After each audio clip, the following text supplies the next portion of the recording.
In small-town Connecticut, a marketing executive was about to uncover a devastating betrayal. What started as washing dinner dishes became a nightmare when she discovered incriminating text messages on her mother's phone. Emma Castellano wasn't your typical trusting daughter. For 6 months, she had battled wedding trauma, relying completely on her mother's unwavering support. When she found evidence of deliberate sabotage, she had no idea she was about to wage psychological warfare. Emma's discovery would unleash a calculated campaign, destroying the woman who raised her. What began as family dinner became strategic revenge. Their community would never recover from learning that love and manipulation often wear identical faces. Before we jump back in, tell us where you're tuning in from, and if this story touches you, make sure you're subscribed, because tomorrow I've saved something extra special for you. Golden sunlight poured through the cathedral's stained glass windows as Emma Castellano stood beside David Chen at the altar. His steady gaze, the same look that had captivated her 3 years earlier, held nothing but love and certainty. The accomplished pediatric surgeon who could soothe crying children with just his voice now stood speechless, overwhelmed by the magnitude of this moment. "You may kiss the bride," Reverend Matthews declared, his words echoing through the packed sanctuary. David's kiss was tender and sure, and 200 guests erupted in celebration. Emma felt every watching eye, but in this perfect instant, only David mattered. When they separated, his thumb gently wiped away a tear she hadn't realized had fallen. "Mrs. Chen," he whispered, testing how it sounded. "Perfect," she whispered back, barely audible over the organ's triumphant music. Behind them, Emma's mother Maggie dabbed her eyes with delicate lace, the portrait of maternal joy. She had orchestrated every detail over months of planning, from Emma's hand-sewn pearl buttons to the elaborate floral displays that transformed the church into a fairy tale setting. Margaret Castellano's reputation in their Connecticut suburb was built on making miracles happen, and today felt like her greatest achievement. The receiving line flowed smoothly. David's parents offered warm embraces, despite initial concerns about their son marrying outside their tight-knit Korean-American family. Emma's marketing colleagues praised the ceremony's perfection, while college friends captured endless photographs, their faces bright with celebration. "Emma, darling, absolutely radiant," Rita Pemberton gushed with practiced social grace. As Maggie's closest friend and their neighborhood's unofficial social coordinator, Rita's approval carried significant weight.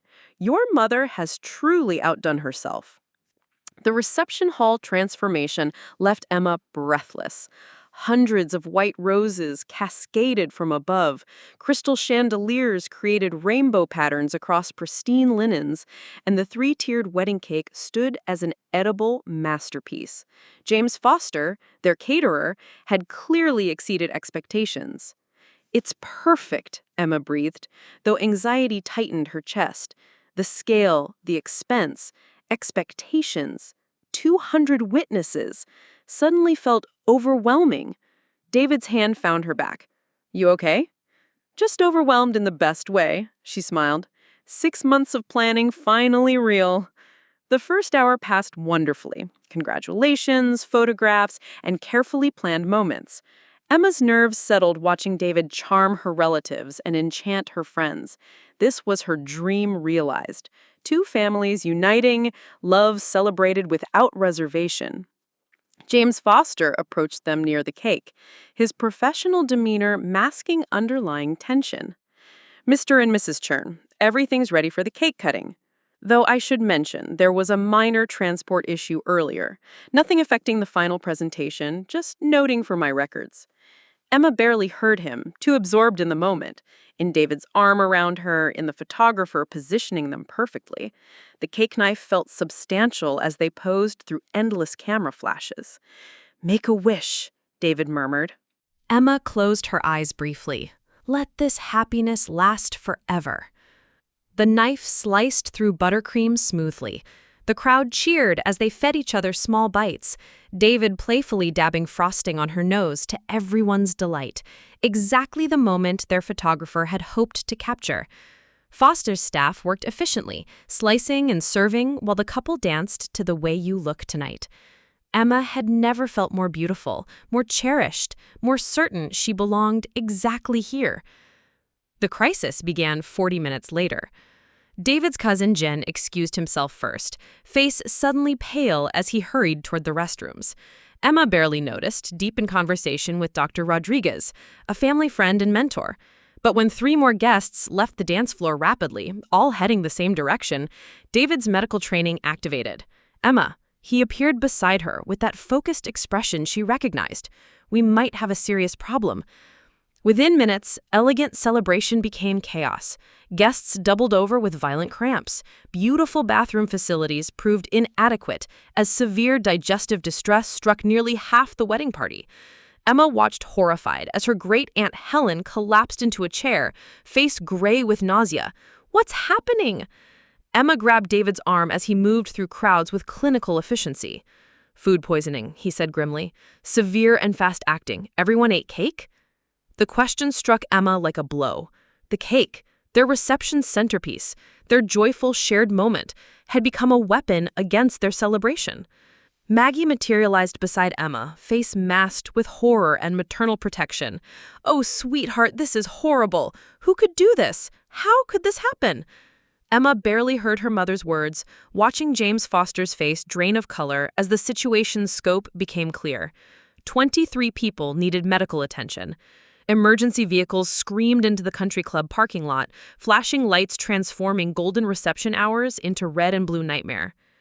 David moved between guests with calm competence that made him exceptional in pediatric emergencies, but Emma saw fury building behind his professional facade. This should have been their beginning. Instead, they watched guests loaded into ambulances while worried families demanded answers nobody possessed. "Mrs. Chen," James Foster approached, voice thick with professional devastation, "in 20 years catering, I have never experienced anything like this. Never. My food safety protocols are impeccable. I cannot understand how this happened." Emma stared at this man who'd seemed so competent during planning, recommended by her mother's extensive network. "But it did happen," she said hollowly. The evening became a blur of emergency rooms, family calls, and humiliating explanations of why their beautiful wedding became a medical crisis. David remained in doctor mode, coordinating care, ensuring no serious complications occurred, but Emma felt something fundamental breaking inside her. The trust she'd placed in this day, in people who'd promised perfection, in the belief that love could be celebrated without catastrophe. Everything crumbled watching their photographer quietly pack equipment as dancing ended hours early. Their Italian honeymoon was canceled by midnight. Instead of flying to Rome, they spent their wedding night in emergency room chairs, monitoring David's elderly grandmother who'd been severely affected. Maggie never left Emma's side through the long night, holding hands, stroking hair, whispering reassurances that everything would heal, that this was just a terrible accident, and that their love could overcome this nightmare beginning. "These things happen, sweetheart," she murmured as dawn broke over hospital parking. "Not your fault. Not anyone's fault. Sometimes life just happens." But even through exhaustion and heartbreak, Emma noticed something strange in her mother's voice. An odd undercurrent that didn't match comforting words. A tone that almost sounded like satisfaction. The thought seemed so impossible, believing this about the woman who'd spent months creating Emma's wedding dreams, that she immediately dismissed it. Trauma could create false perceptions. Her mother loved her. Her mother had worked tirelessly for this perfect day. 6 months later, sitting in Dr. Helen Rodriguez's office, Emma would remember that moment, the strange note in her mother's comforting voice, and finally understand that sometimes those claiming to love us most possess the calculated precision to destroy our happiness completely. 6 months later, Emma sat in Dr. Helen Rodriguez's office, her hands clasped tightly in her lap as she stared at the diplomas on the wall. The soft lighting and neutral colors were supposed to be calming, but Emma felt anything but calm. The wedding disaster had left invisible wounds that refused to heal, And the woman across from her, with her kind eyes and patient demeanor, was the only person who seemed to understand that some trauma couldn't be fixed with time alone. "Tell me about the nightmares again," Dr. Rodriguez said, her voice carrying the gentle authority that had made Emma trust her from their first session. "They're getting worse." Emma's voice was barely above a whisper. "I'm back at the reception, watching everyone get sick, but this time I can't move. I'm frozen while people are collapsing around me. And there's the sound, like glass breaking, but I can never find what's shattering." Dr. Rodriguez made a note, her pen scratching softly against paper. "And David, how is he handling your recovery?" Emma's chest tightened. This was the question she'd been dreading, the one that forced her to confront the growing distance between them. "He tries to be patient, he really does, but I can see it in his eyes sometimes, this frustration that I can't just move on. He deals with medical emergencies every day at the hospital, children in crisis situations. To him, what happened at our wedding was just another problem to solve and move past. But it wasn't just another medical emergency for you." "No," Emma's voice cracked slightly. "It was supposed to be the most important day of our lives, and instead it became this nightmare that everyone remembers us by. Do you know what it's like to have your wedding be the thing people whisper about? Oh, you know, Emma and David, the food poisoning wedding." Dr. Rodriguez leaned forward slightly. "You mentioned last week that your mother has been very supportive through all of this. Tell me more about that relationship." Emma felt a familiar warmth at the mention of Maggie. "Mom has been incredible. She was devastated by what happened. Probably more than I was, honestly. She blamed herself for recommending James Foster, even though none of it was her fault. She's been checking on me constantly, bringing me meals, helping with wedding gifts we still haven't properly acknowledged. I don't know what I would have done without her." "How does David feel about your mother's level of involvement?" The question hit a nerve Emma had been trying to ignore. He thinks she's too involved. Last week, we had our first real fight about it." Emma's hands twisted in her lap. "Mom had organized this whole care package for me. Special teas, aromatherapy candles, a weighted blanket she'd researched for anxiety. She'd left it in our bedroom while we were out, and David came home to find it all arranged on our bed with this sweet note about helping me heal. And David's reaction? He lost it." The memory still stung. "He said it felt like she was treating me like a child, that she was enabling my inability to move forward. He used that word, enabling, like my mother loving me and wanting to help was somehow making me worse." Emma stood abruptly and walked to the window, staring out at the parking lot below. "He said we needed boundaries, that a married couple should be able to handle their problems without constant maternal intervention. But he doesn't understand. My mom isn't just helping because she feels obligated. She's the only one who really gets how much this hurt me." Dr. Rodriguez's voice remained carefully neutral. "What specifically does she understand that David doesn't? That it wasn't just food poisoning." Emma turned back, her voice gaining strength. "It was the complete destruction of something I dreamed about since I was a little girl. Mom spent months planning that wedding with me. She knows every detail I'd hoped for, every moment that got ruined. David sees the medical aspects. People got sick, they recovered, case closed. But Mom understands the emotional devastation." "Emma, I'd like to explore something with you. You mentioned that your mother blamed herself for recommending the caterer. Has she ever expressed any other theories about what might have happened?" Emma paused, something flickering at the edge of her memory. "She's mentioned a few times that it seemed strange how quickly everyone got sick, how severe it was. She wondered if maybe someone had it out for James Foster's business, or if there might have been some kind of sabotage." Sabotage? "I know it sounds paranoid, but Mom has good instincts about people. She's lived in our community for 20 years, knows everyone's business. She said it felt too convenient, that level of food poisoning happening to such a high-profile event. James Foster caters all the important occasions in our area. If someone wanted to destroy his reputation... Dr. Rodriguez made another note. Has your mother suggested who might want to harm Mr. Foster's business? Not specifically, but she's always been protective of me. Sometimes I think she sees threats where there aren't any. Emma returned to her chair, feeling suddenly drained. David says that's part of the problem, that Mom's conspiracy theories are feeding my anxiety instead of helping me heal. What do you think about that? Emma was quiet for a long moment. I think David doesn't understand how alone I felt that night. Everyone was focused on the medical emergency, on making sure people were okay, but no one seemed to understand that I was dying inside, watching my perfect day turn into everyone's worst memory. Except Mom. She held me while I cried and told me it wasn't my fault and that we'd figure out what really happened.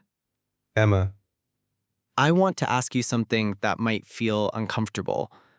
In your recovery process, have you noticed any patterns in how your anxiety spikes? What do you mean? Times when you feel particularly vulnerable or dependent. Situations that seem to require more support from your mother. Emma felt a flash of defensiveness. Are you suggesting I'm manipulating the situation somehow? Not at all. I'm wondering if there might be some dynamics at play that you haven't fully examined yet. Sometimes the people closest to us, with the best intentions, can inadvertently make it harder for us to develop our own coping mechanisms. Emma stared at her therapist, feeling something cold settle in her stomach. You sound like David. I sound like someone who cares about your long-term healing. Emma, you're a successful marketing executive. You've built a career, chosen a life partner, created independence. But since the wedding, you've been increasingly reliant on your mother's support. That's not necessarily wrong, but it's worth examining. Emma stared at her therapist, feeling something cold settle in her stomach. You sound like David. I sound like someone who cares about your long-term healing. Emma, you're a successful marketing executive. You've built a career, chosen a life partner, created independence. But since the wedding, you've been increasingly reliant on your mother's support. That's not necessarily wrong, but it's worth examining. The session ended with more questions than answers, and Emma drove home through the familiar suburban streets feeling unsettled. Dr. Rodriguez's words echoed in her mind, mixing uncomfortably with David's recent complaints about boundaries. But as she pulled into their driveway and saw David's car already there, home early from the hospital again to check on her, Emma felt a surge of gratitude for her mother's unwavering support.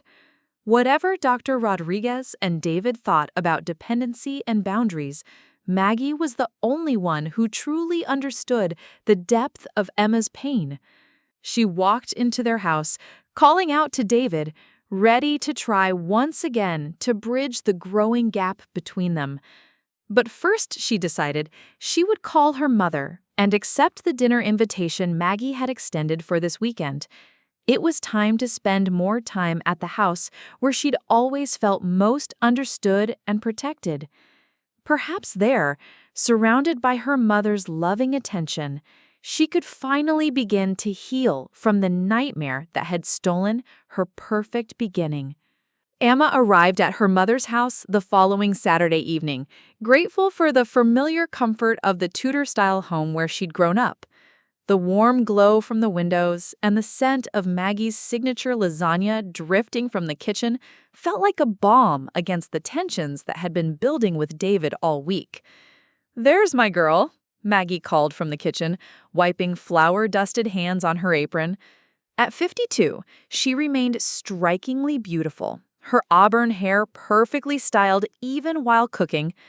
Preparing and narrating the story took us a lot of time, so if you are enjoying it, subscribe to our channel. It means a lot to us. Now back to the story. Her makeup flawless despite an afternoon of meal preparation. "I was so happy when you called. It feels like forever since we've had proper time together. Emma settled into the breakfast nook where she'd eaten countless childhood meals, watching her mother move through the familiar choreography of dinner preparation. Everything about this kitchen spoke of care and attention. Fresh flowers on the windowsill, handwritten recipe cards organized in neat stacks, photographs of Emma's accomplishments covering the refrigerator door. "David working late again?" Maggie asked, though her tone suggested she already knew the answer. "Conference call with the Children's Hospital Board. Some budget crisis." Emma accepted the glass of wine her mother offered, feeling her shoulders relax for the first time in days. "We've barely talked all week. It's like we're living parallel lives instead of sharing one." Maggie's expression softened with maternal concern.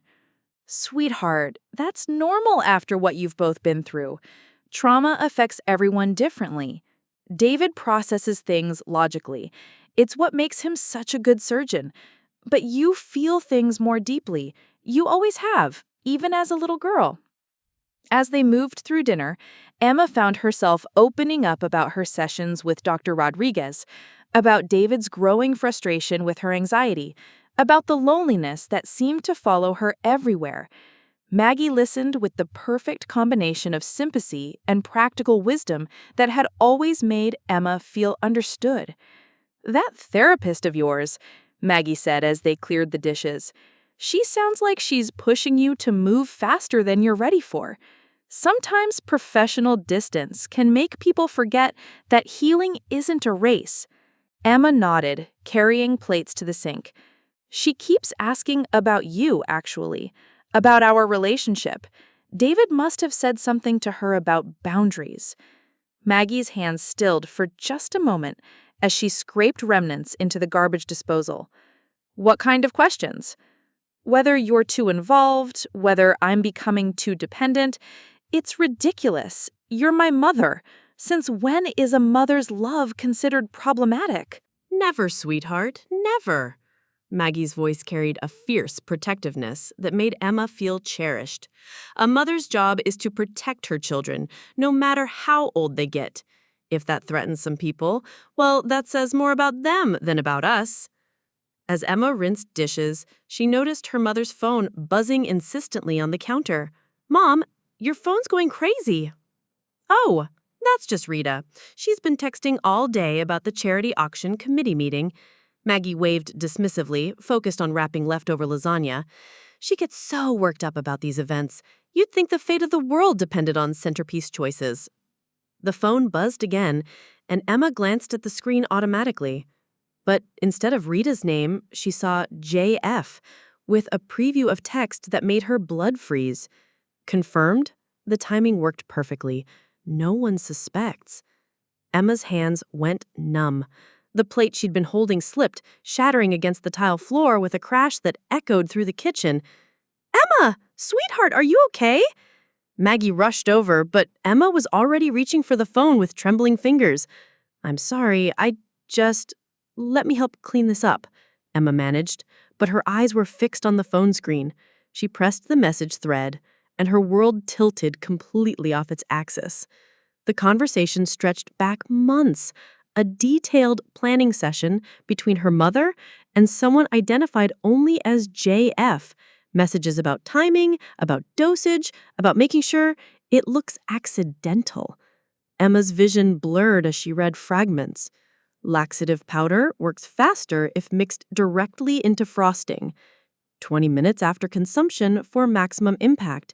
Foster will take the blame naturally. "Emma, honey, step back from the glass," Maggie was saying, but her voice sounded like it was coming from underwater. With shaking hands, Emma took screenshot after screenshot, her marketing training kicking in even through her shock. Evidence. She needed evidence. Her thumbs moved frantically across the screen, capturing the damning conversation between her mother and someone who was clearly an accomplice. One message thread made her physically ill. "She'll understand someday that I saved her from making a terrible mistake. David Chen will never love her the way she deserves. Better to end this now before she wastes years learning the truth." "Emma? What's wrong?"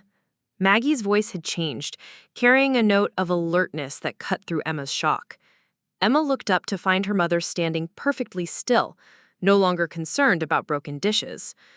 Maggie's eyes were fixed on the phone in Emma's hands, and her expression had transformed from maternal worry to something Emma had never seen before, a cold calculation that made her stomach lurch.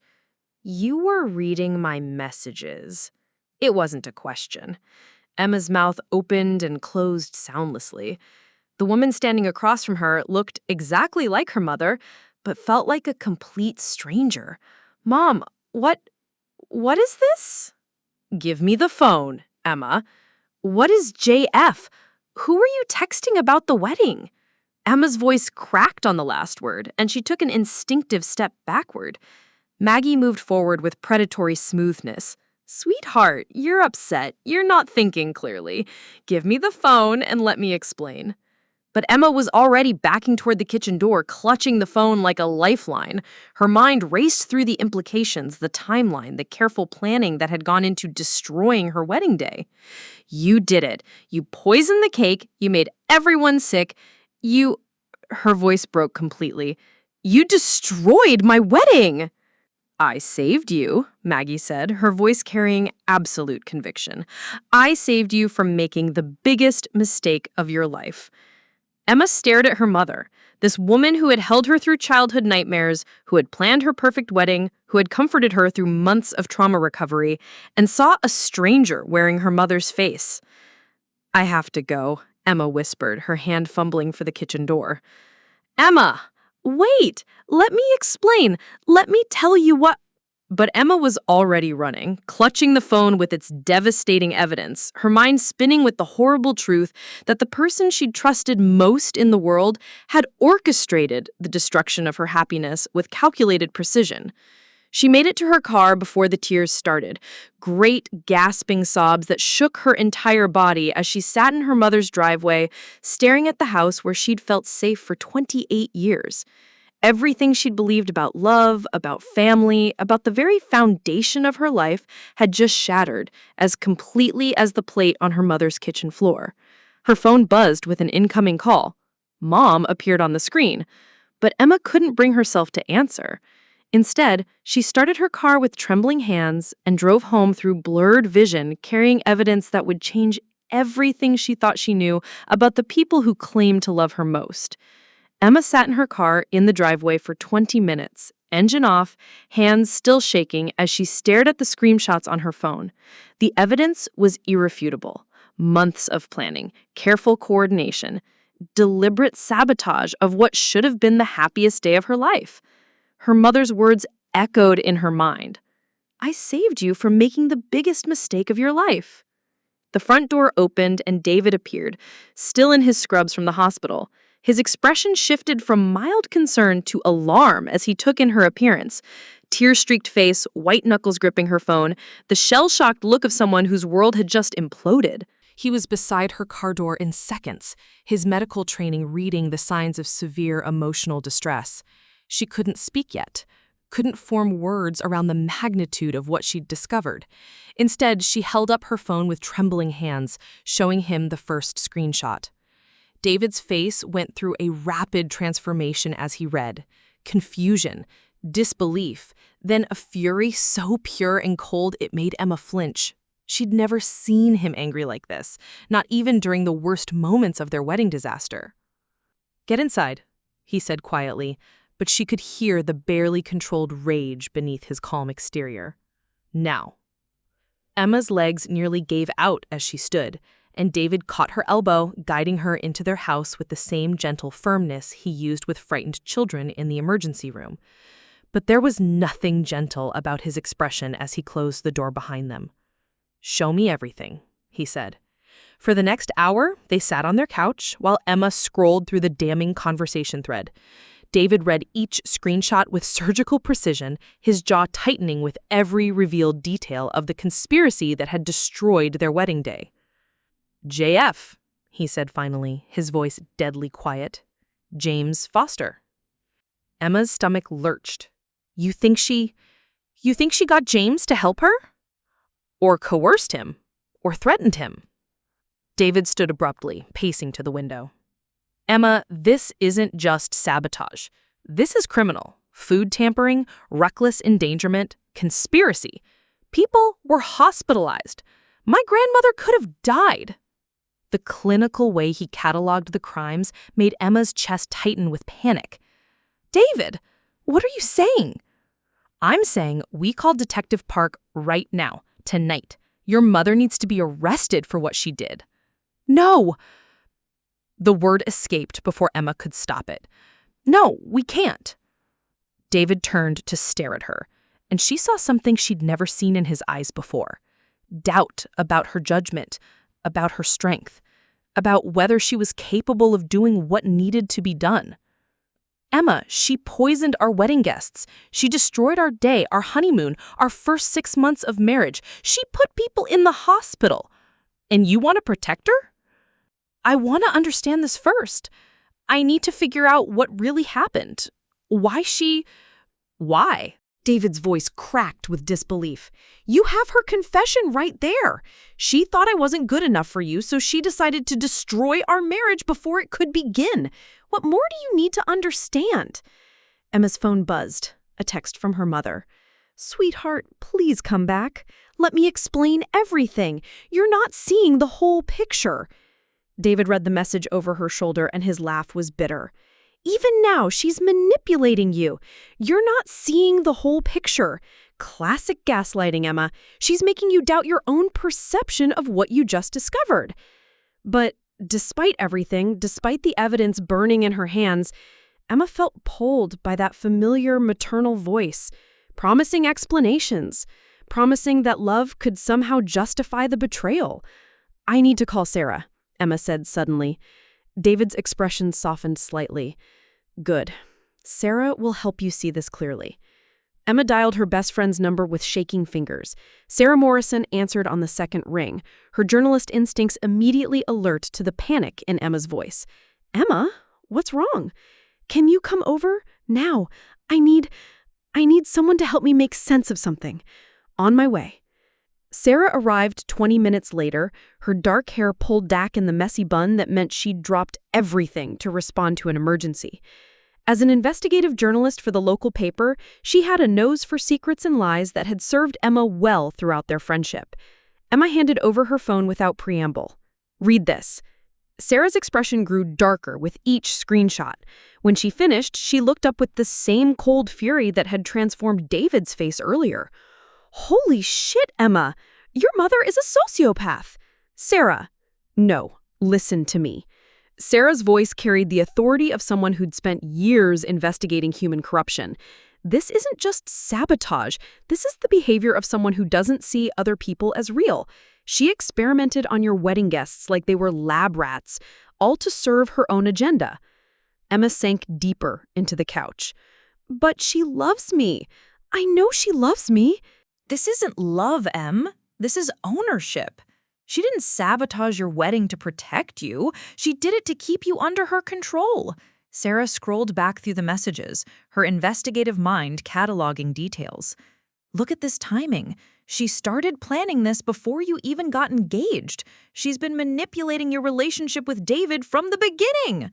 What do you mean? Think about it. All those little comments about David being too busy with work, too focused on his career, all those suggestions that he didn't understand your emotional needs.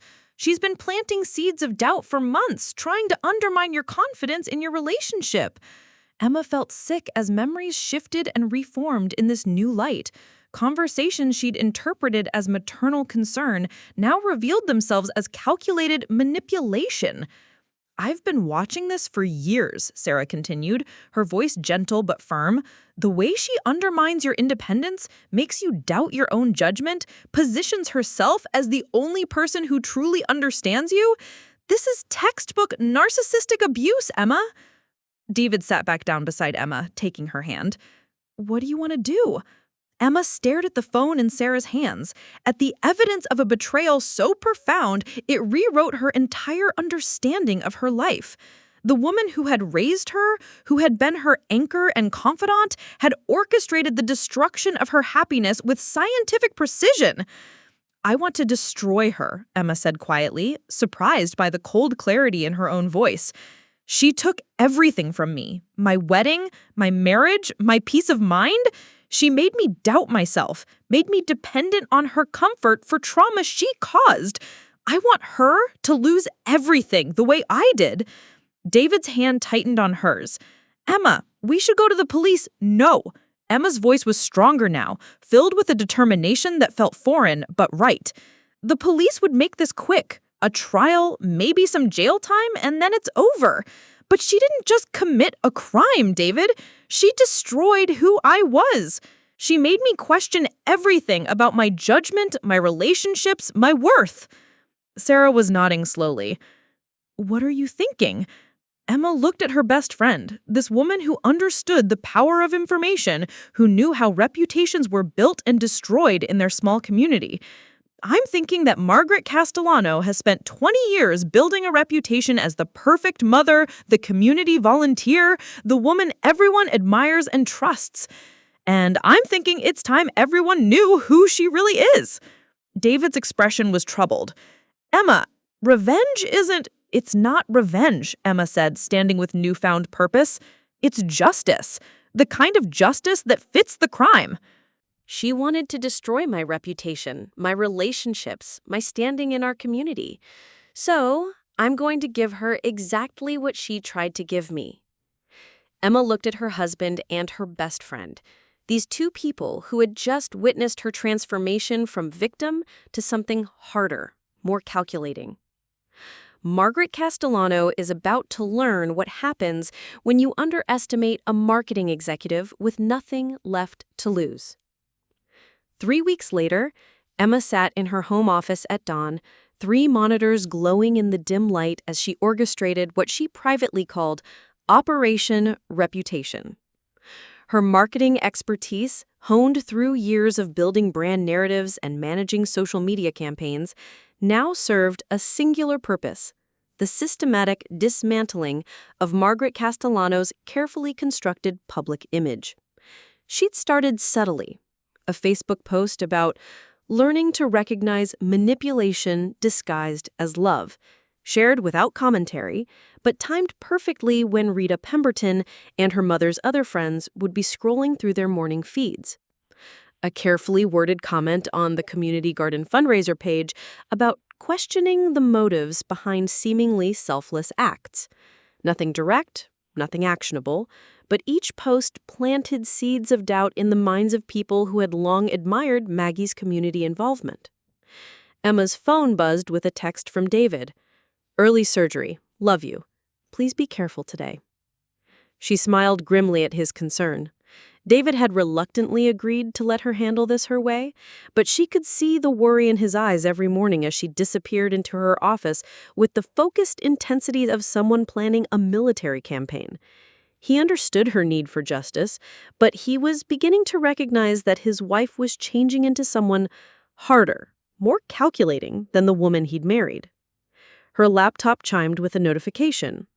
Someone had shared her post about toxic family dynamics with additional commentary. So true, some people are master manipulators. The viral potential was building exactly as she'd predicted. Anna opened her secondary laptop, logged into the first of 3 fake social media profiles she'd created. This one belonged to Jennifer Walsh, a concerned community member with a carefully curated history of local engagement. Jennifer's profile picture was a stock photo of a middle-aged woman, and her posting history, established over months, showed genuine concern for neighborhood issues. From Jennifer's account, Emma posted a seemingly innocent question to the neighborhood group.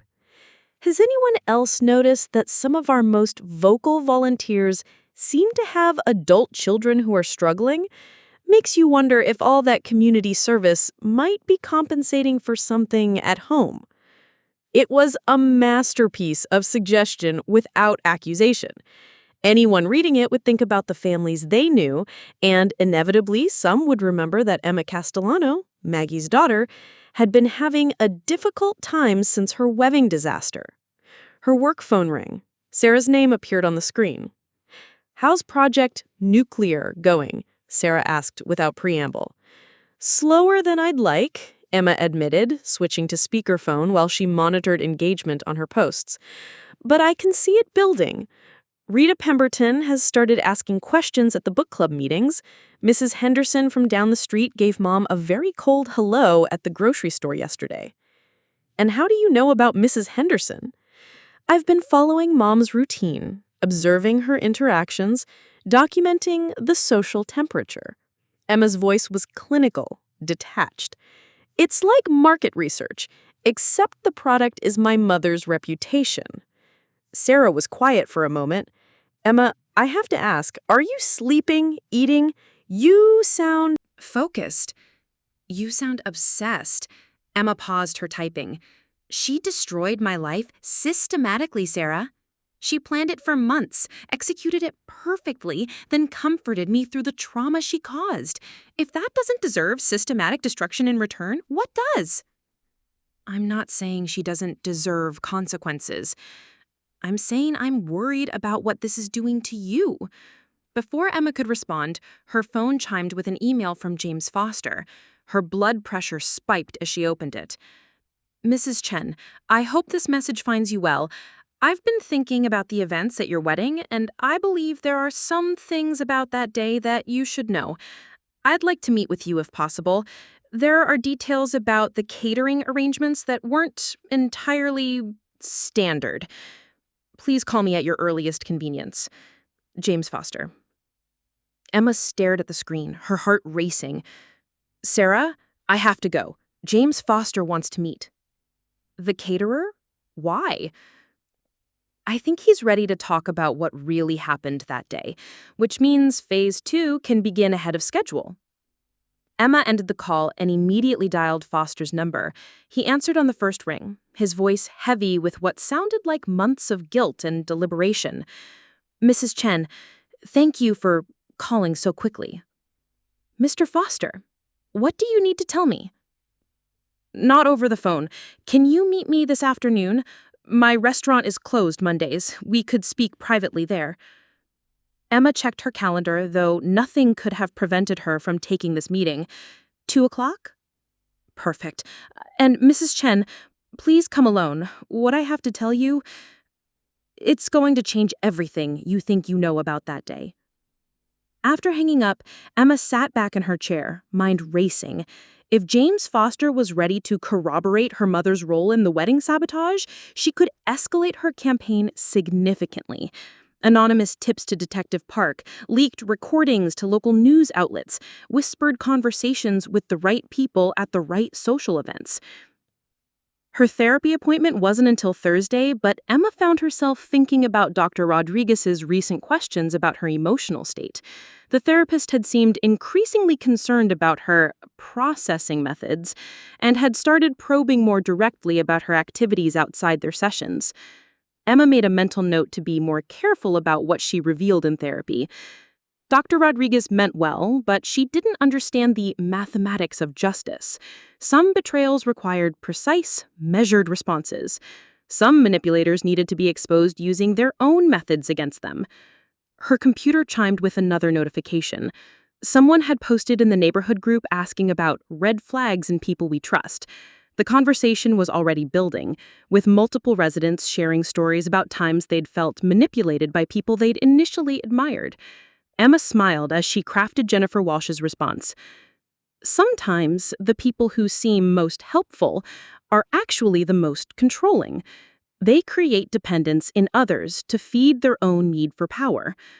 Within minutes, 3 people had liked the comment. By evening, Emma predicted, it would have been shared multiple times, each share spreading the seed of doubt a little further through her mother's social network. She saved her work and closed the laptops. Time to prepare for her meeting with James Foster, the meeting that would either provide her with the ammunition she needed to destroy her mother's reputation completely, or force her to find another way to make Margaret Castellano pay for what she'd done. As she gathered her purse and keys, Emma caught her reflection in the hallway mirror. The woman looking back at her was focused, determined, and completely in control. She barely resembled the broken, anxious person who had been attending therapy sessions just weeks earlier. This version of herself felt powerful, dangerous. For the first time since her wedding day, Emma felt like she was exactly where she belonged, in complete control of the narrative that would define her mother's future. The thought should have troubled her. Instead, it filled her with a satisfaction that felt almost intoxicating. The meeting with James Foster had been a revelation that exceeded Emma's most strategic hopes. Sitting across from her in his empty restaurant, the caterer had broken down completely, revealing the full scope of Maggie's manipulation. Her mother had approached him 6 weeks before the wedding, claiming she'd discovered David was having an affair and needed proof of his unworthiness. She'd convinced Foster to add a harmless laxative to the cake, just enough to cause mild digestive upset that would cast doubt on David's family's food choices for the reception.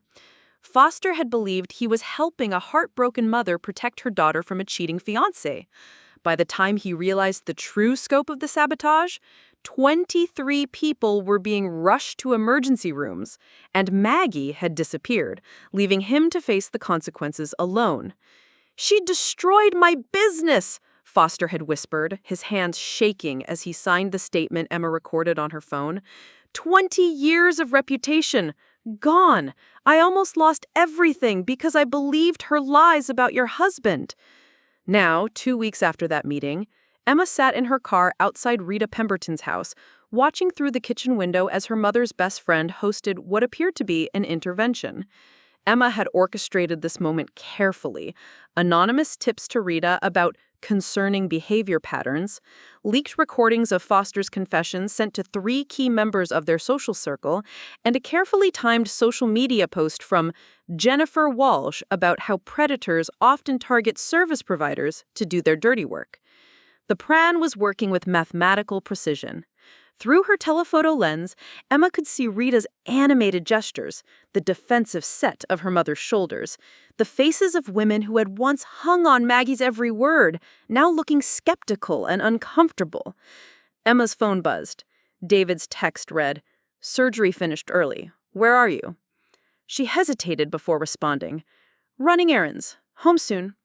The lies were coming easier now. David had been asking fewer questions about her activities, but Emma could see the worry in his eyes when he thought she wasn't looking. Their conversations had become careful, surface-level exchanges that avoided the growing tension between them. Her phone rang. Dr. Rodriguez's name appeared on the screen. "Emma, I hope I'm not catching you at a bad time. I was wondering if we could schedule an additional session this week. I have some concerns I'd like to discuss." Emma watched her mother storm out of Rita's house, her perfect composure finally cracking in public. "What kind of concerns?" "I'd prefer to discuss them in person. Are you available tomorrow afternoon?" "I'll check my calendar and call you back." Emma ended the call without waiting for a response, her attention focused on documenting her mother's emotional breakdown with her phone's camera. Maggie sat in her car for 10 minutes, clearly struggling to regain her composure, before driving away. Emma had never seen her mother look so rattled, so desperate. The satisfaction should have felt complete, but instead, something cold and uncomfortable twisted in Emma's stomach. She drove home through familiar suburban streets that now felt like a battlefield she was systematically conquering. Every person she passed was either an ally in her campaign or a target for conversion. Mrs. Patterson, walking her dog, she'd shared Emma's post about recognizing manipulation just yesterday. The Hendersons checking their mailbox. Still neutral, but Emma had plans to approach them through their shared interest in community theater. The house was dark when she arrived. David's car was in the garage, but she found him in their bedroom, sitting on the edge of the bed with his head in his hands. "David, what's wrong?" He looked up, and Emma was startled by the exhaustion in his eyes. "Detective Park called me today." "What did she want?" "Someone's been sending her anonymous tips about your mother, about the wedding.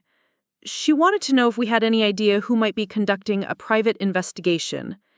David's voice was carefully neutral. "I told her we didn't know anything about it." Emma sat beside him, fighting to keep her expression steady. "That's good news, isn't it? Someone else must have figured out what Mom did." "Emma." David turned to face her fully. The detective said the tips included professionally recorded statements and detailed social media analysis. She said whoever's doing this has significant expertise in reputation management and strategic communication. The silence between them stretched until Emma felt like she might suffocate under the weight of his unspoken accusation. You think I'm sending tips to the police? I think you've been leaving the house every day for weeks with a purpose you won't share with me. I think you've been distracted and secretive and completely different from the woman I married. David's voice cracked slightly. And I think the Emma I fell in love with would never conduct a systematic campaign to destroy another person, even someone who hurt her as badly as your mother did. Emma stood abruptly, pacing to the window. The Emma you fell in love with was naive. She trusted people who didn't deserve it. She let herself be manipulated and controlled because she was too weak to see what was happening. No, David said firmly. the Emma I fell in love with was kind. She was empathetic. She believed in justice, not revenge. Justice? Emma's voice rose. What justice? My mother poisoned our wedding guests and nearly destroyed our marriage, and you want me to just forgive and forget? Move on like it never happened? I want you to remember who you are before you become someone we both can't recognize. Emma stared at her husband. This man who had stood by her through months of trauma, who had supported her healing process, who was now looking at her with a mixture of love and fear that made her chest ache. I'm becoming someone who can't be hurt like that again, she said quietly. You're becoming your mother. David replied, and the words hit Emma like a physical blow.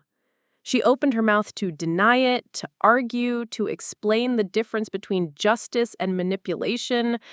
But as she stood there in their bedroom, remembering the satisfaction she'd felt watching her mother's composure crack, remembering the careful lies she'd been telling David for weeks, she felt something fundamental shift inside her. I need some air, she whispered, grabbing her jacket. Emma, wait. But she was already walking out the door, her phone buzzing with notifications from her various social media accounts. The campaign she'd built was running itself now, spreading through their community like wildfire, destroying her mother's reputation with the same methodical precision Maggie had used to destroy Emma's wedding day. As she sat in her car in their driveway, Emma realized she had no idea how to stop what she'd started, or even if she wanted to. The woman she'd become felt powerful and in control, but David's words echoed in her mind with devastating clarity. She was becoming exactly what she'd sworn to destroy, and for the first time since this began, Emma wasn't sure if that transformation was justice or just another kind of betrayal, this time of herself. Detective Lisa Park's office felt smaller than Emma remembered from the few times she'd been questioned about the wedding incident months ago. Now, sitting across from the detective's methodical gaze, Emma fought to maintain the composed facade that had served her so well during her campaign against her mother. Mrs. Chen, I appreciate you coming in voluntarily, Detective Park said, opening a thick file folder. As I mentioned on the phone, we've received some very detailed information about your wedding incident, and I wanted to discuss it with you directly. Emma's hands remained steady in her lap, though her pulse quickened. Of course, I want to help however I can. These anonymous tips have been remarkably comprehensive. Park spread several documents across her desk. Professional quality recordings, detailed timelines, social media analysis that would require significant expertise. Someone has been conducting what amounts to a parallel investigation. Through the window behind Park, she could see the parking lot where James Foster's truck sat. He'd finally agreed to come forward officially, probably unable to live with the guilt any longer. The pieces of her mother's destruction were falling into place exactly as Emma had orchestrated. That's amazing, Emma managed. Someone else figured out what my mother did? Park's expression was carefully neutral. Mr. Foster is here today to provide an official statement about the events leading up to your wedding. His account corroborates the anonymous evidence we've received. Your mother approached him with false claims about your husband's fidelity and convinced him to contaminate the wedding cake. Emma let appropriate shock and hurt cross her face. She told him David was cheating? According to Mr. Foster, yes. She convinced him that causing mild food poisoning would somehow expose your husband's true character. Park leaned forward slightly. Mrs. Chen, I have to ask, have you had any contact with your mother since these revelations came to light? The question felt like a trap, though Emma couldn't pinpoint why. We've had some difficult conversations. She's been trying to explain her actions, but honestly, Detective, I can barely process what she did. What Emma didn't mention was the increasingly desperate voicemails Maggie had been leaving, the text messages that swung between pleading and accusatory, the way her mother had started showing up at places Emma frequented, trying to force conversations that Emma expertly avoided. Park made a note. And your husband? How is Dr. Chen processing this information? Emma's chest tightened. David had been pulling away from her systematically, their conversations becoming stilted and careful. Just that morning, he'd moved his belongings into the guest room, claiming he needed space to think. The irony wasn't lost on her. In trying to save their marriage from her mother's sabotage, she might be destroying it herself. He's having a difficult time, Emma said honestly. This has been traumatic for both of us. I imagine so. Park closed the file.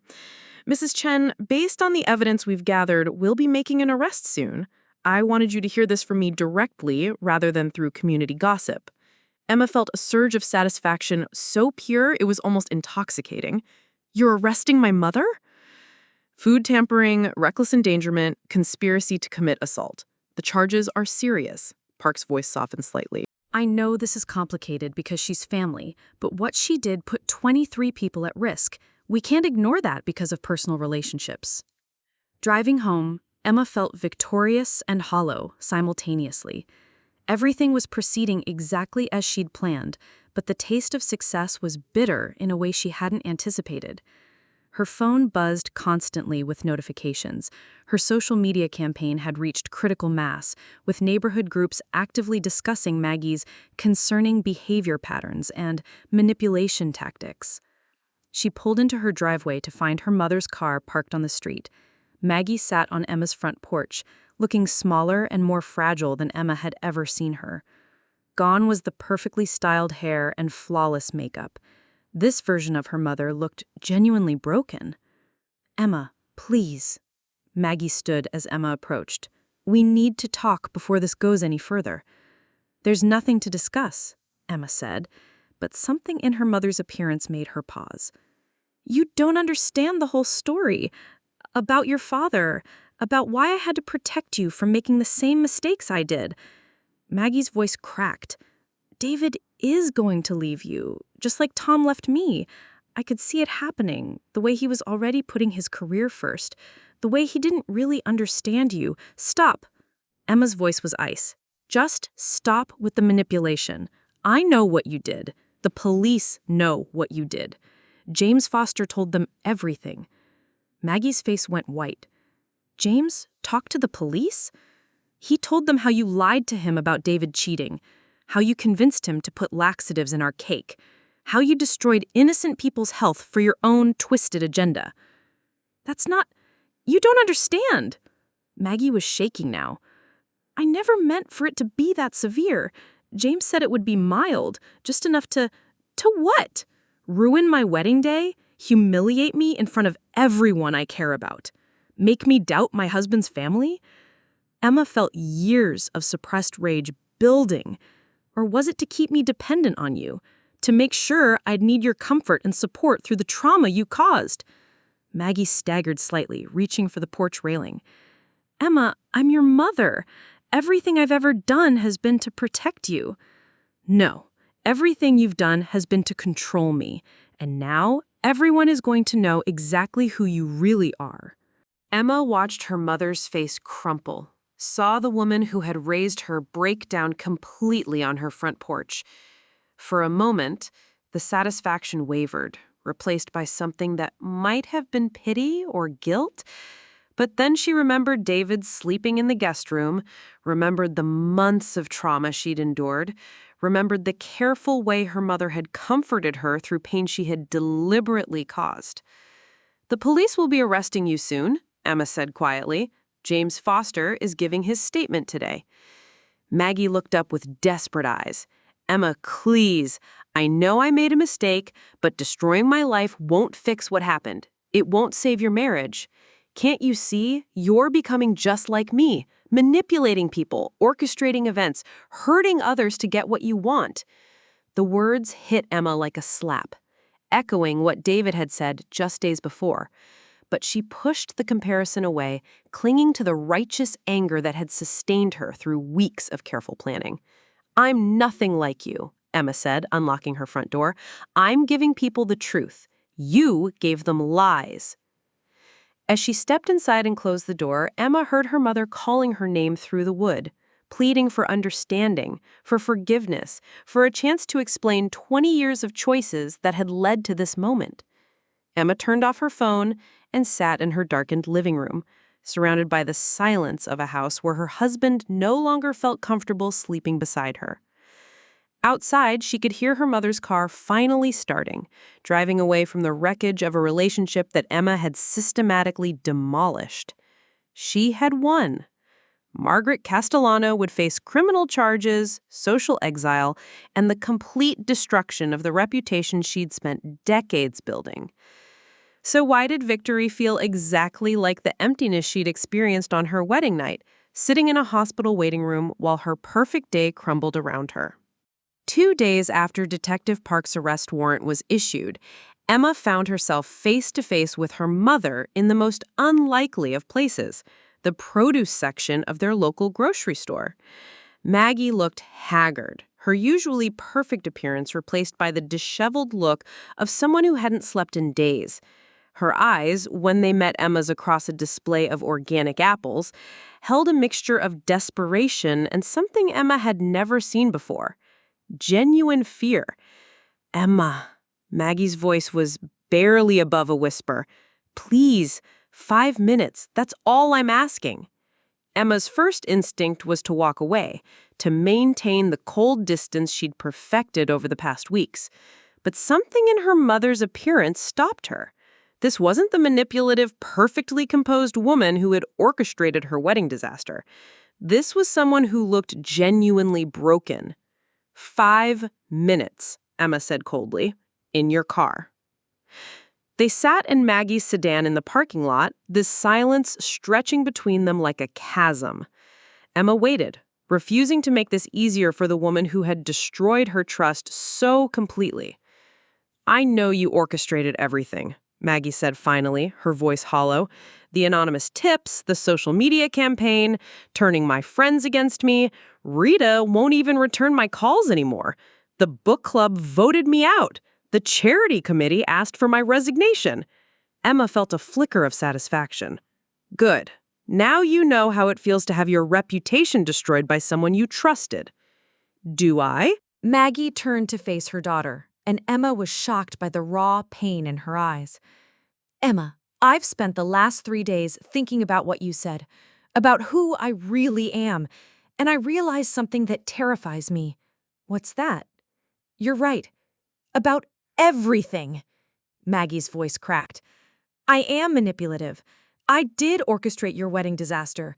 I have been controlling you your entire life, and I justified it all by telling myself it was love." Emma had expected denials, excuses, more manipulation. This raw honesty caught her completely off guard. "But Emma," Maggie continued, "can't you see what you've become in the process of destroying me?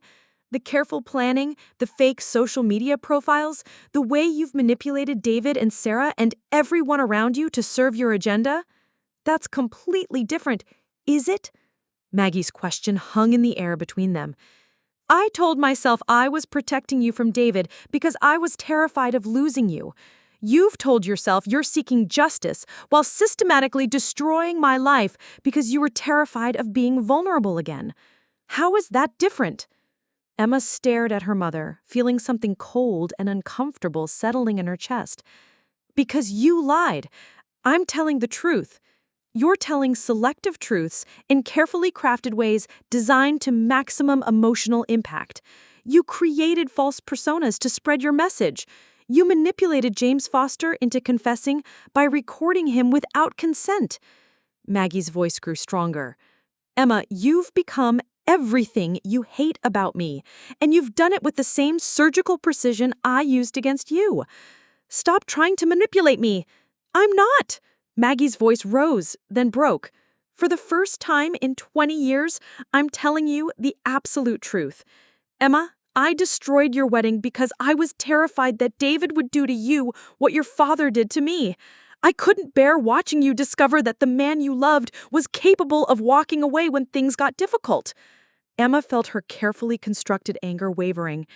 Dad left because of you, because you're toxic and controlling. Your father left because I became toxic and controlling, trying to prevent him from leaving. Maggie's laugh was bitter. It's a perfect circle, Emma. I drove away the person I was trying to hold on to, just like you're driving away David right now. The words hit Emma like a physical blow. David in the guest room, his worried glances, his careful distance, the way he'd been pulling away from her systematically as her campaign against her mother intensified. David isn't leaving me. Isn't he? Maggie's voice was gentle now, almost pitying. When was the last time you had a real conversation with your husband? When did you last tell him the truth about what you were doing? How long has it been since he looked at you without worry in his eyes? Emma's phone buzzed. A text from David. Gone to my parents for the weekend. Need time to think. We'll talk when I get back. Emma stared at the message, her hands beginning to shake. In her campaign to save her marriage from her mother's sabotage, she had been systematically destroying it herself with lies, obsession, and the same calculating manipulation she despised in Maggie. I can see it in your face, Maggie said softly. The moment you're realizing what you've become. I had that same moment 20 years ago when your father packed his bags. The horrible understanding that in trying to control everything, I had lost what mattered most. Emma's breathing became shallow, her vision blurring. You made me like this. You destroyed my ability to trust. I gave you the tools, but you chose how to use them. Just like I chose how to use the tools my own mother gave me when she abandoned me at 15. The parking lot suddenly felt too small, too confined. Emma fumbled for the door handle, desperate for air, for space, for something that would stop the terrible understanding that was building in her chest. Emma, wait! But Emma was already out of the car, gasping in the cool afternoon air as the full scope of what she'd become crashed over her.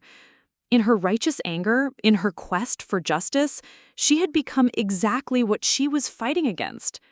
She thought about David's face that last morning, the way he'd looked at her with love mixed with something that might have been fear.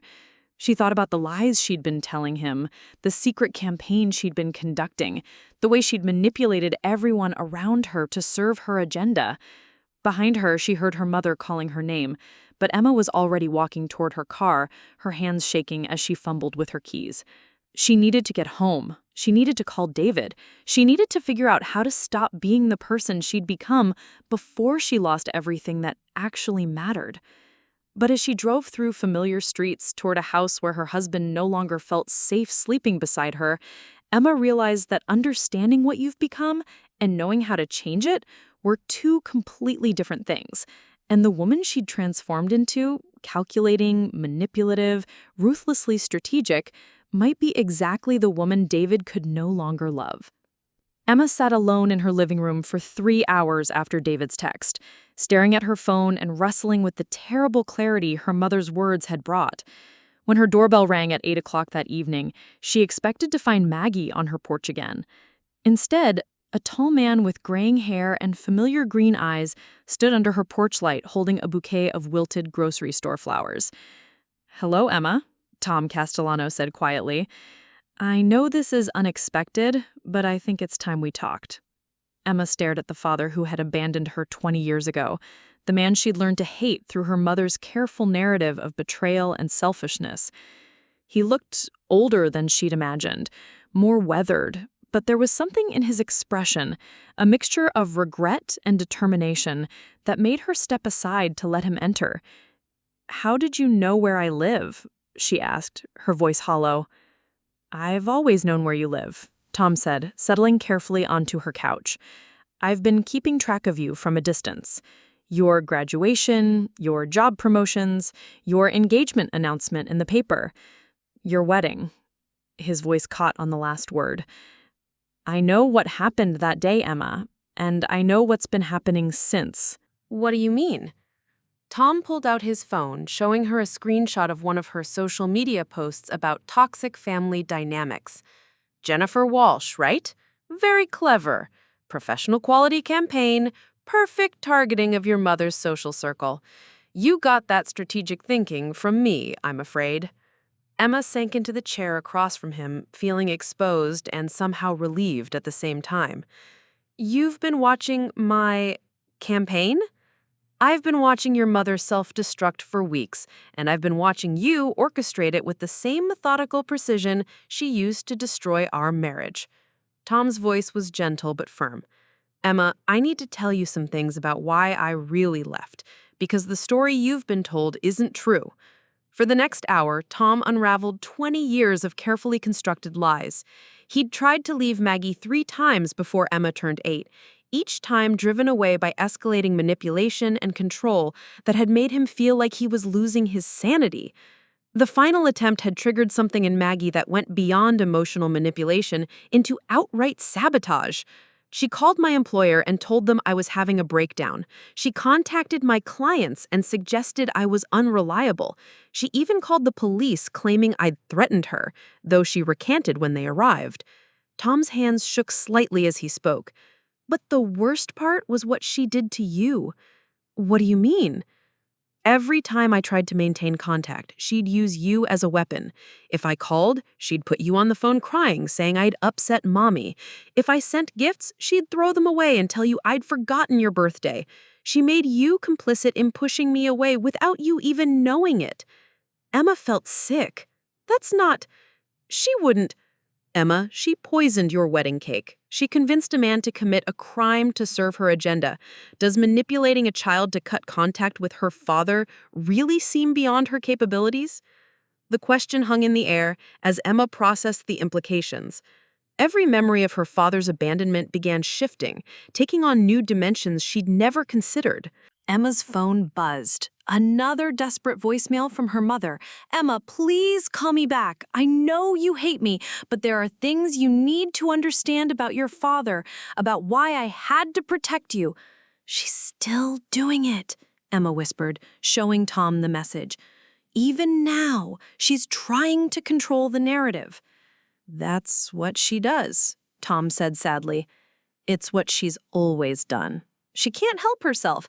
Any situation that threatens her control triggers this desperate need to manipulate and manage everyone around her." Emma looked at her father, this man she'd been taught to resent, and saw her own exhaustion reflected in his eyes. "Why didn't you try harder?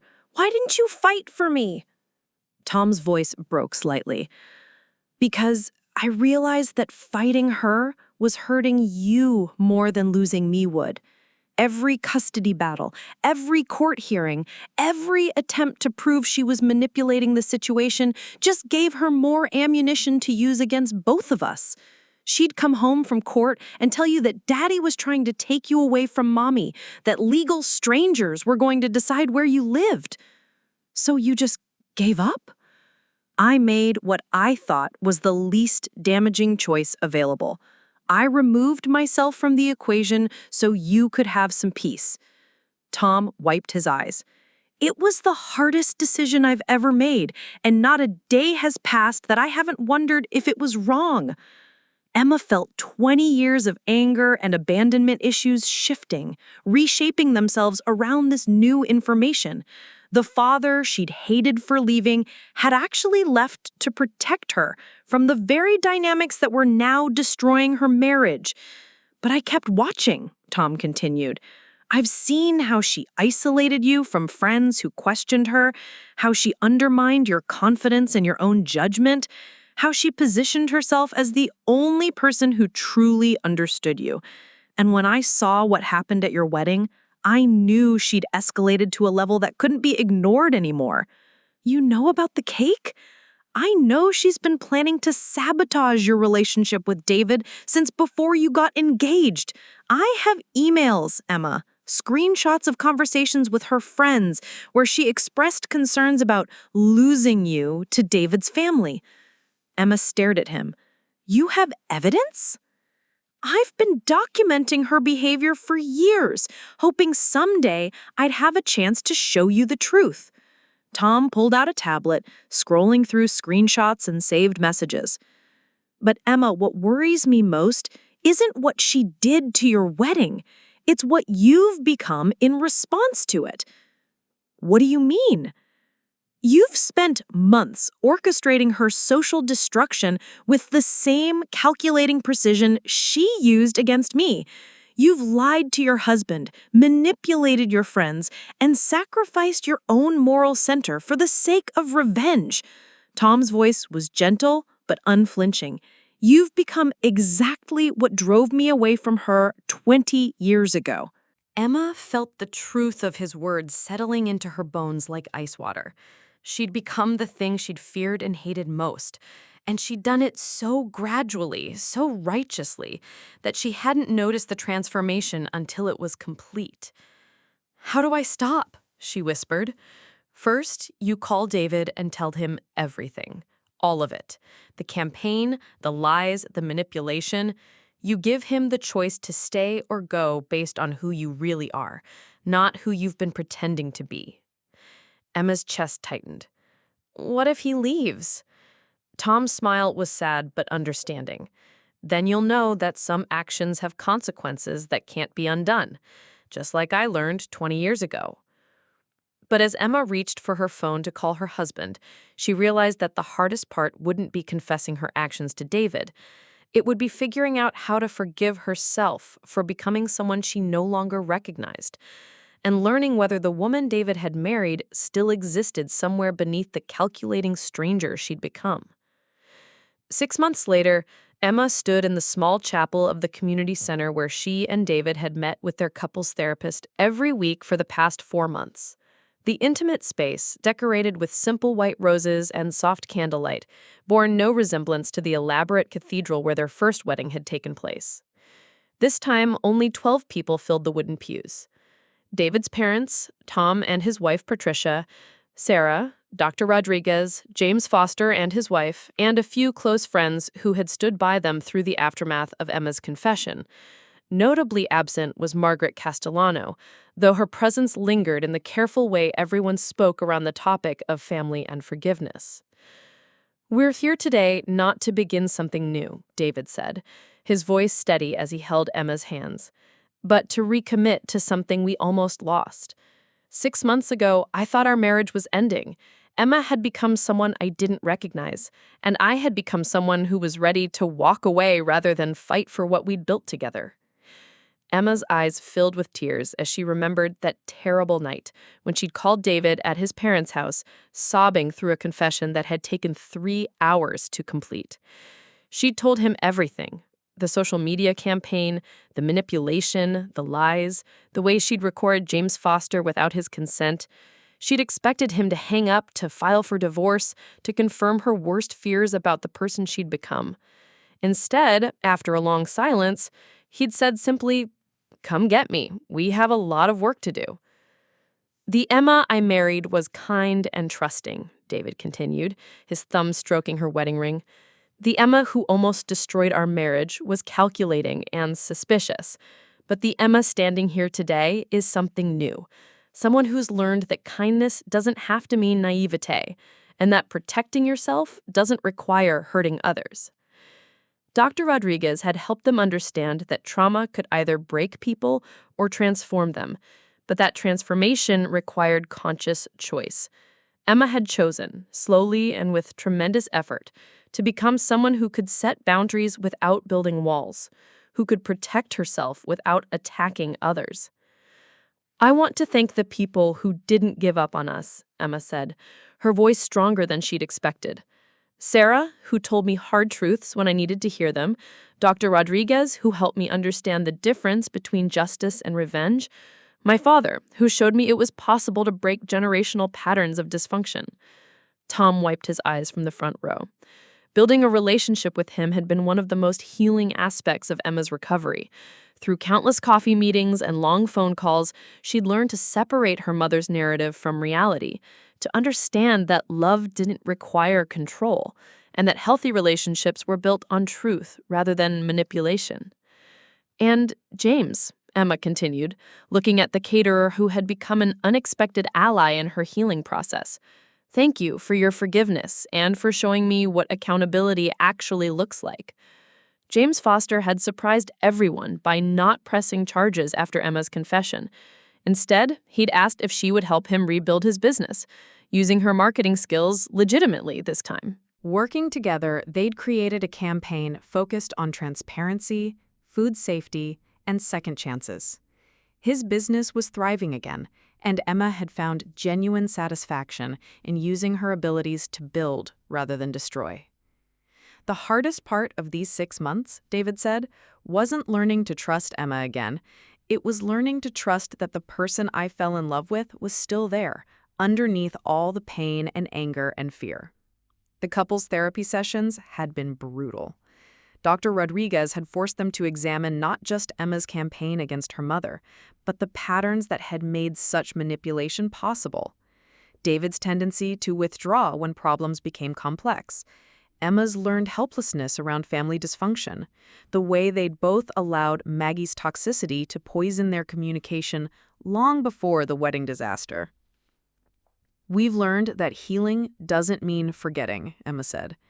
My mother will serve her sentence and hopefully get the help she needs, but our relationship may never be what I once thought it wanted to be. And that's okay.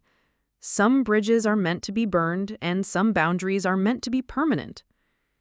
Maggie had been sentenced to 6 months in county jail and 2 years of probation for food tampering and reckless endangerment.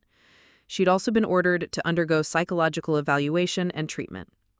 Emma had visited her once in jail, not to reconcile, but to set clear boundaries about their future contact. The conversation had been painful, but necessary, marking the end of one relationship and the possibility of something healthier in its place. Today we're promising to choose each other again, David said, sliding a new wedding ring onto Emma's finger. Not because we have to, not because it's expected, but because we've learned who we are both individually and together, and we like what we found.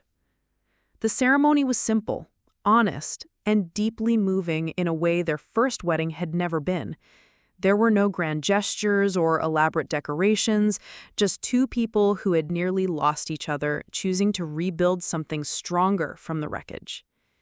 As they kissed to seal their renewed vows, Emma felt a peace she'd never experienced before. Not the fragile happiness of someone afraid to lose what they had, but the steady confidence of someone who knew they could survive whatever came next. After the reception, catered beautifully by James Foster's company, Emma and David walked to the small garden behind the community center. The evening air was cool and stars were beginning to appear in the darkening sky. "Any regrets?" David asked, wrapping his arms around her from behind. Emma leaned back against his chest, thinking about the question seriously. She regretted the pain she'd caused, the time they'd lost, the person she'd temporarily become. But she didn't regret the journey that had brought them here. "No," she said finally. "I like who we are now better than who we were before." And as they stood together in the quiet garden, Emma realized that sometimes the most beautiful beginnings emerged from the ashes of what had to be destroyed first. They'd lost their innocence, their naive trust in family loyalty, their belief that love alone could conquer all obstacles. But they'd gained something more valuable, the knowledge that they could face the worst in themselves and each other and choose to build something better, together. The stars appeared one by one above them, constant and distant and beautiful, marking the start of a future they would create consciously, honestly, and with eyes wide open to both the possibilities and the dangers that lay ahead.